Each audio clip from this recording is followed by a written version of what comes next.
Hello friends, today we shall go for one more lesson and that is from Footprint chapter 3, first part. The Midnight Visitor. Visitor means the person who unexpectedly come and when he comes at midnight.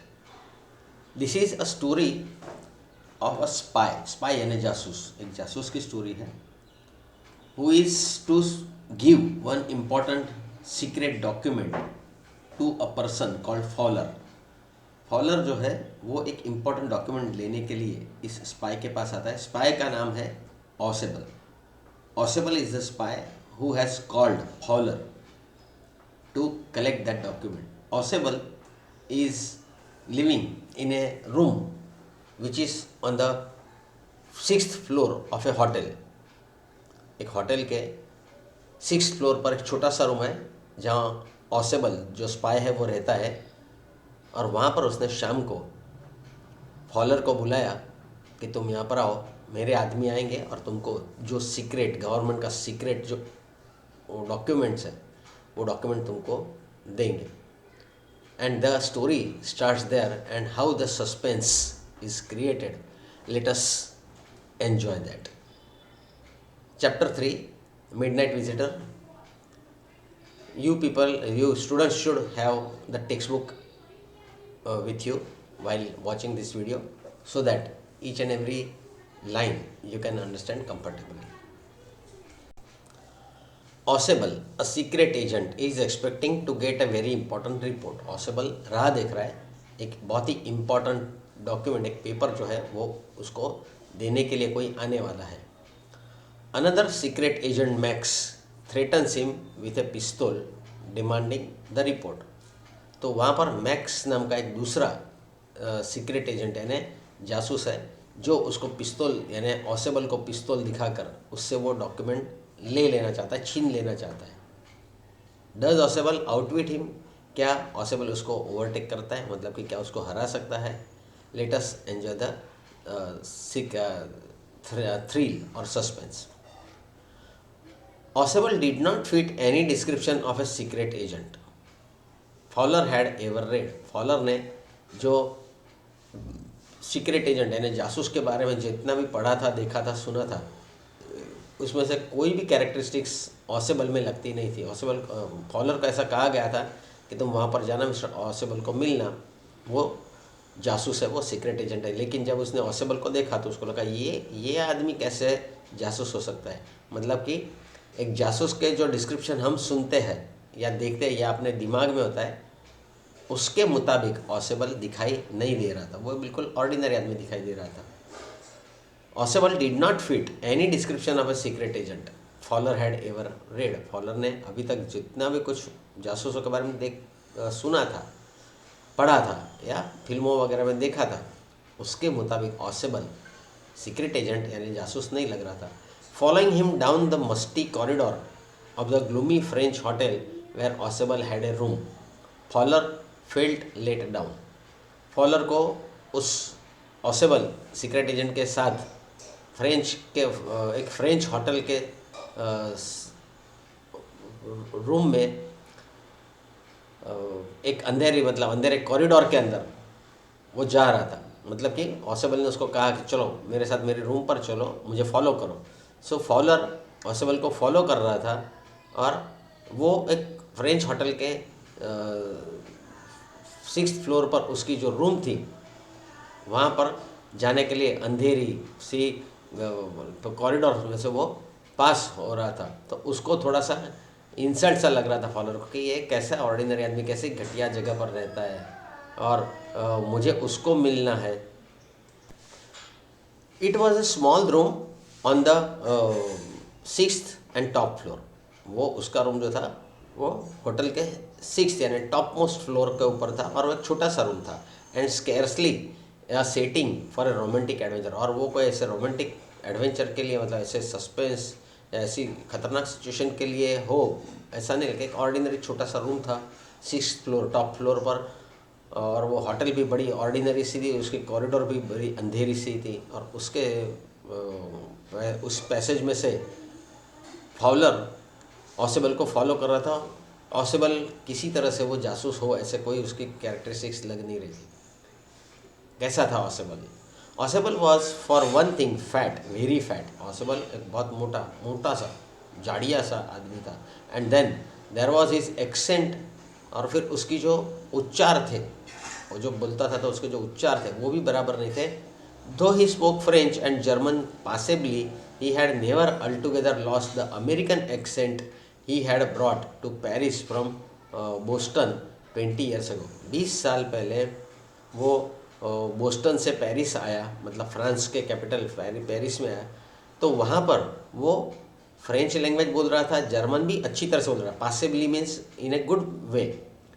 20 साल पहले ऑसिबल Boston से Paris आया France में, और तब से वो French भी बोल रहा है और जर्मन भी अच्छी तरह से बोल रहा है, लेकिन उसका जो उच्चार है वो अमेरिकन इंग्लिश स्टाइल से वो फ्रेंच लैंग्वेज बोल रहा है, अमेरिकन इंग्लिश स्टाइल से वो जर्मन लैंग्वेज बोल रहा है। तो पता चल रहा है कि ये डेफिनेटली ओरिजिनली ये फ्रेंच पर्सन या जर्मन पर्सन नहीं, क्योंकि वो कंफर्टेबली बात नहीं कर सकता है उस लैंग्वेज में।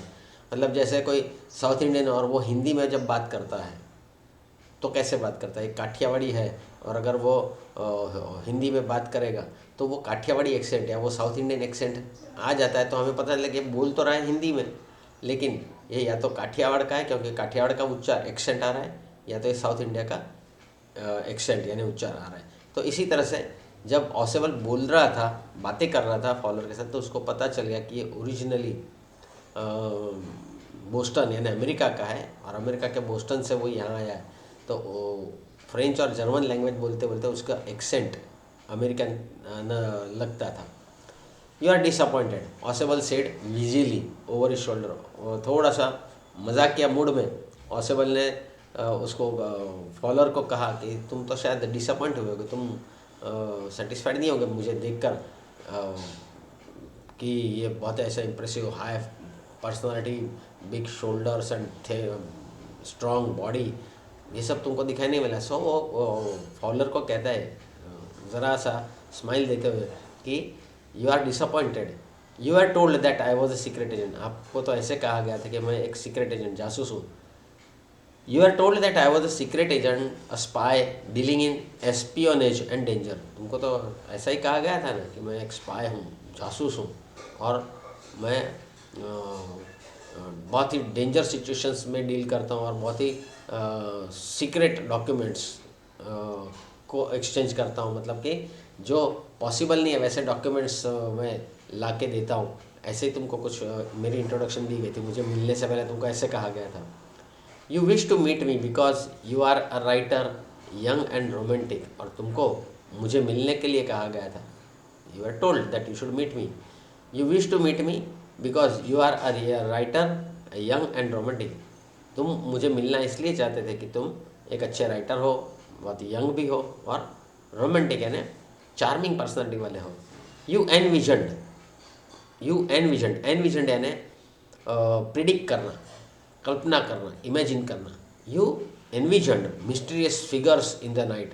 तुमने मुझे मिलने से पहले ऐसे इमेजिन किया होगा जब मैं इस आदमी को, जो जासूस है और वो भी एस्पियोनेज यानी गवर्नमेंट के सीक्रेट डॉक्यूमेंट चुराने का काम करने वाले, उसको एस्पियोनेज कहते हैं। जो गवर्नमेंट के सीक्रेट डॉक्यूमेंट बड़ी प्रोटेक्शन में रखे होते हैं, सिक्योरिटी में रखे होते हैं, वहाँ से निकाल कर लेके आना। तो तुमको तो ऐसे ही कहा गया था कि मैं एस्पियोनेज और काम करना, और मेरी आसपास बहुत खतरा होता है, डेंजर होता है। So you wish to meet me because you are a writer young and romantic. You envisioned mysterious figures at night. तुमको फिर ऐसा इमेजिन किया होगा उस वक्त जब मैं इसको मिलूँगा तब मेरे आसपास में बहुत खतरनाक लोगों के साए होंगे, मतलब कि अंधेरे में कुछ लोग छुपे होंगे, उनके सिर्फ हमको साए दिखे होंगे। द क्रैक ऑफ पिस्तौल्स, वहाँ पर धाएँ धाएँ गोलियाँ चल रही होंगी, मतलब जब डॉक्यूमेंट एक्सचेंज करेंगे तो। ड्रग्स इन द वाइन, और फिर वहाँ पर शराब वगैरह भी देखने को मिलेगी, लोग शराब वगैरह पी रहे हैं, और फिर वहाँ बहुत सारे लोग हैं जो पहचाने नहीं जाते क्योंकि डीम लाइट है।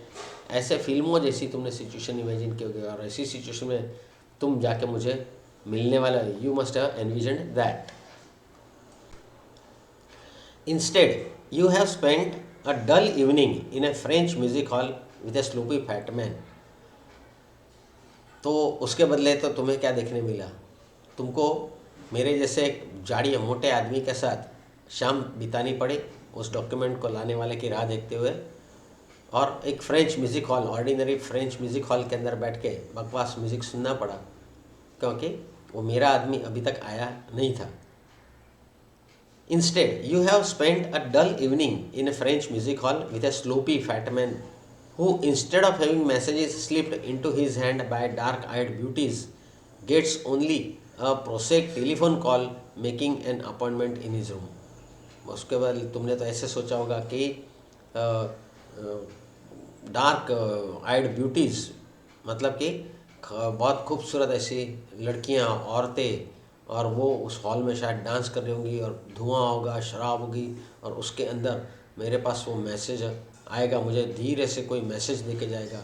लेकिन उसके बदले यहाँ पर तो एक बकवास आवाज़ में, बड़ी रूड आवाज़ में एक टेलीफोन कॉल आया और उसने मुझे अपॉइंटमेंट दी, मतलब कि उसने कहा कि मैं इतने बजे तुम्हारे रूम पर आ रहा हूँ। ऐसा ऑर्डिनरी सा विदाउट एनी इमोशंस एक मैसेज आया। You have been bored, the fat man chuckled to himself as he unlocked the door of his room and stood aside to let his frustrated guest enter. तो जो fat man था यानी Ausable जो था वो थोड़ा सा चकल किया हिमसेल्फ, मतलब उसने अपनी ही आवाज़ की नकल की। यू हैव बीन बोर्ड, तुम तो बोर हो गए होंगे मेरे साथ, ऐसा उसने उस जो गेस्ट आया था उसके साथ, जो फ्रस्ट्रेट हो गया था, मतलब कि फाउलर जो उसका गेस्ट था वो बड़ा फ्रस्ट्रेट हो गया।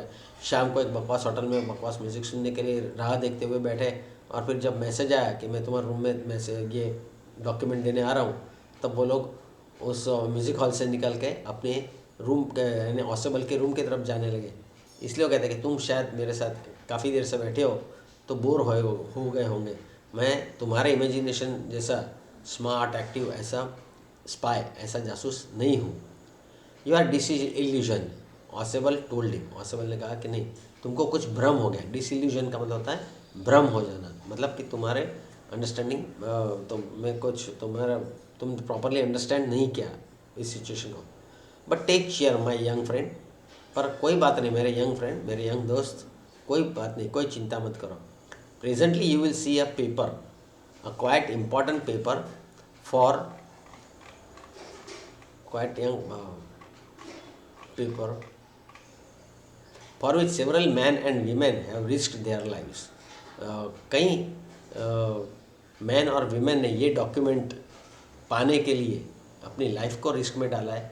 वही डॉक्यूमेंट तुम्हारे सामने ज़रूर आ जाएगा। मतलब कि ये शाम को तुम्हारा बकवास म्यूज़िक हॉल में टाइम पास हुआ, ये मेरी होटल उसका 6th फ्लोर टॉप फ्लोर, और उसके अंदर ऐसी डार्क पैसेज में से मेरे रूम पर आना, मेरा रूम बहुत छोटा सा, ये सब देख के तुमको लगा ये आदमी कैसे किसी भी एंगल से जासूस हो सकता है, मुझे डॉक्यूमेंट मिलेगा या नहीं, मुझे कहीं बेवकूफ़ तो नहीं बनाया, ये तुम सब सोच रहे होंगे।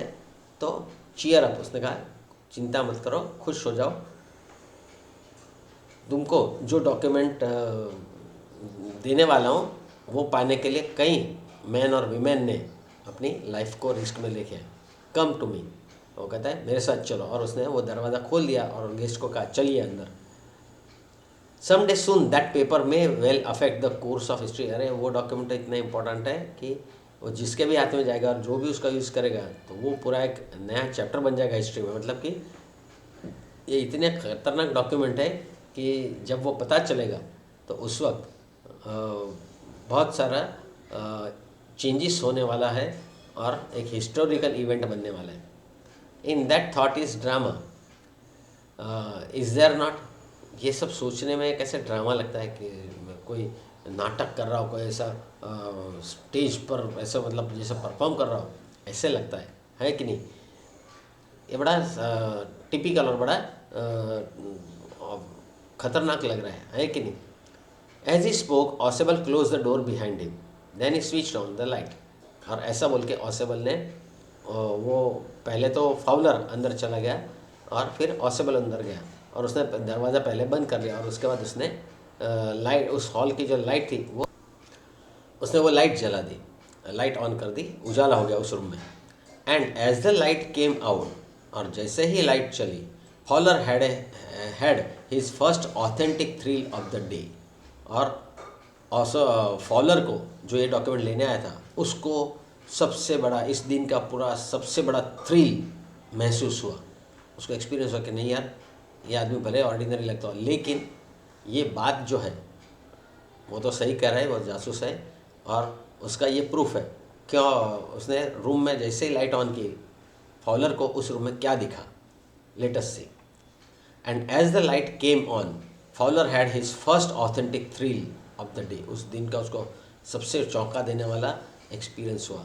For half way across the room a small automatic pistol in his hand stood a man. क्योंकि उस रूम के बीच में, हाफ द रूम मतलब एंट्रेंस से, रूम के एंट्रेंस से हाफ द रूम के डिस्टेंस पर एक आदमी वहाँ पर एक छोटी ऑटोमेटिक पिस्तौल लेके खड़ा था। मतलब कि वो अभी तक अंधेरे में खड़ा था। जैसे ही लाइट ऑन की, फॉलर और ऑसेबल एंटर हुए और उसने तो ऑसेबल ने तो रूम का दरवाज़ा भी बंद कर दिया और वो लोग चौंक गए। उन्होंने देखा कि उसके रूम में, यानी ऑसेबल के रूम में सेंटर में एक आदमी एक ऑटोमेटिक पिस्तौल लेके खड़ा है। Ausable ब्लिंक्ड a few times. Ausable ने अपनी आंखें पटपटाई देखने के लिए कि अरे बाहर लॉक था, मैंने लॉक खोला और मैं यहाँ पर आया इस फॉलर को लेके, और ये आदमी कौन है। तो उसने अपनी आंखें कई बार पटपटाई, फ्यू टाइम्स। मैक्स ही विज्ड। फिर उसने ज़रा से स्माइल के साथ उसने कहा, ओह मैक्स तुम हो, you give me quite a start. तुमने तो मुझे शॉक दे दिया, मतलब कि तुमने सरप्राइज दे दिया। हियर स्टार्ट विथ शॉक और a kind of surprise. I thought you are in Berlin. अरे मुझे तो ऐसे पता चला था कि तुम बर्लिन चले गए हो। What are you doing here in my room. अरे तुम यहाँ क्या कर रहे हो मेरे रूम के अंदर, और वो पिस्तौल मेरी तरफ तान के। अब ये मैक्स जो है वो दूसरा जासूस है, विलेन जासूस है, जो ये डॉक्यूमेंट, इम्पोर्टेंट गवर्नमेंट डॉक्यूमेंट लेके और उसको किसी दूसरे को देने वाला है, जो उसका डिस्ट्रक्टिव यूज़ करने वाला है, मतलब कि गलत मतलब से उसको ले जाने के लिए आया है। Max was slender, a little less than tall, with features that suggested slightly the crafty pointed countenance of a fox. Max जो था दुबला पतला था, ज़्यादा टॉल नहीं था, और उसके चेहरे पर ऐसे हावभाव थे जैसे वो कोई लुच्चा फॉक्स हो। मतलब एक फॉक्स जो होता है, और वो फॉक्स किस तरह से श्रूड होता है, उसके चेहरे पर कुछ एक अलग एक्सप्रेशन होता है और उसके मन में कुछ अलग चल रहा था। मतलब कि एक फॉक्स की तरह वो उसको देख रहा था, लुच्चाई से इन दोनों को, फॉलर और ऑसेबल को देख रहा था। There was about him aside from the gun nothing specially menacing. और उसके आसपास में, उसके हाथ में जो गन थी उसके सिवा वहाँ पर प्रॉब्लमेटिक कोई बात नहीं थी। Menacing means creating problem, problem create करने वाली कोई बात नहीं थी। तो जब ऑसेबल ने उसको पूछा कि अरे मैक्स तुमने तो मुझे शॉक दे दिया, ऑसेबल ने ऐसे कहा कि अरे मैक्स तुमने तो शॉक दे दिया, जैसे मैंने लाइट ऑन की, तुम ऑलरेडी मेरे रूम में खड़े हो, वो भी मेरी तरफ पिस्तौल तान के। तो you give me quite a shock and I thought you are in Berlin. अरे तुम तो बर्लिन में थे। तो जब ऐसे कहा तो why are you here in my room, मेरे रूम में तुम यहाँ क्यों आए हो। तो उसका जवाब देता है max, the report he murmured. Murmured है ना, वो धीरे से बोला। उसने कहा कि तुम मेरे यहाँ मेरे रूम में क्या कर रहे हो। द रिपोर्ट मतलब कि मुझे भी वो डॉक्यूमेंट जो चाहे, वो जो रिपोर्ट है वो चाहिए। The report that is being brought to you tonight concerning some new missiles. आज जो तुम्हारे पास जो डॉक्यूमेंट है ना, जो रिपोर्ट आ रहा है, तुम्हारे आदमी वो रिपोर्ट लेके आ रहे हैं, सीक्रेट गवर्नमेंट का सीक्रेट रिपोर्ट लेके आ रहे हैं अबाउट सम न्यू मिसाइल्स, नई मिसाइल्स के बारे में जो डॉक्यूमेंट लेके आए, जो रिपोर्ट लेके आ रहे हैं, वो मुझे चाहिए। अब मिसाइल्स वो तो कंट्री के डिफेंस के लिए होती है, और उसके बारे में सीक्रेट इंफॉर्मेशन या इंफॉर्मेशन को चोरी करना और वो रिपोर्ट किसी को दे देना, तो ये गलत है। मतलब कि अगर इसका कुछ मिसयूज हो गया तो कंट्री में पूरी सिचुएशन बदल जाएगी, और इसलिए वो डॉक्यूमेंट बहुत ज़रूरी था कि वो प्रॉपर हाथों में जाए, किसी गलत आदमी के हाथ में न जाए। So the report he murmured, the report that is being brought to you tonight concerning some new missiles, I thought I would take it from you. मुझे लगा कि मुझे वो तुमसे ले लेना चाहिए। वैसे मैक्स जो था वो किसी बुरे गैंग को खराब लोगों की गैंग को रिप्रेजेंट कर रहा था. So I thought I would take it from you. It will be safer in my hand then in yours. वो कहता है कि वो रिपोर्ट मेरे हाथ में ज़्यादा सलामत रहेगा, तुम्हारे हाथ में नहीं. तुम्हारे हाथ से मेरे हाथ में ज़्यादा सलामत रहेगा, मतलब कि वो मैं ले लूँगा तुम्हारे हाथ से. ये लोग फिर ऐसे रिपोर्ट बेच देते हैं और पैसे कमाते हैं. Now when he has said, the suspense starts now. This we shall be dealing in the part 2. Part 2 में ये स्टोरी हम आगे चलाएंगे.